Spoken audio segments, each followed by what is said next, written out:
ছেলে কিংবা মেয়েকে সর্বনিম্ন কত বছর বয়সে বিয়ে করা উত্তম? ইসলামে বয়স নির্ধারিত নাই, বালেগ বালেগা হইতে হবে। বালেগ বালেগ। এখন মেয়ে যদি 18 বছরের আগেই বালেগা হয়ে যায় তাকে বিয়ে করা চলবে। ছেলে যদি 21 বছরের আগেই বালেগ হয়ে যায় সে বিয়ে করতে পারবে, কোনো বাধা নাই। আপনাদের প্রচলিত আইন হচ্ছে জঙ্গলি আইন। কিরকম জঙ্গলি আইন? ছেলের বয়স যদি 21 না হয়, মেয়ের বয়স 18 না হয়, এটার নাম দিছে বাল্য বিবাহ। এর চেয়ে না যায় কাজই নাই তাদের কাছে। অথচ এই ছেলে মেয়ে যদি বিয়ে ছাড়া ফ্রি মিক্সিং লিভ টুগেদার শারীরিক সম্পর্ক করে, বয়স যাই হোক, প্রচলিত আইনে এটা কোনো দোষ না।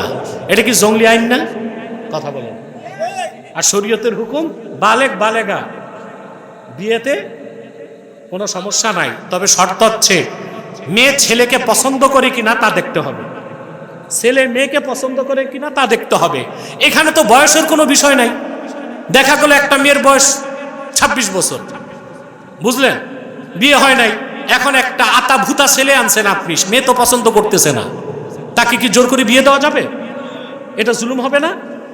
পক্ষান্তরে মেয়ের বয়স 15 বছর, 16 বছর, 17 বছর, 18 বছর, যেই ছেলেকে আনছেন মেয়ে স্বেচ্ছায় পছন্দ করছে, আমি তাকে পছন্দ করি, তাহলে বোঝা যাচ্ছে মেয়েটা বালেগা এবং তার ডিমান্ড আছে।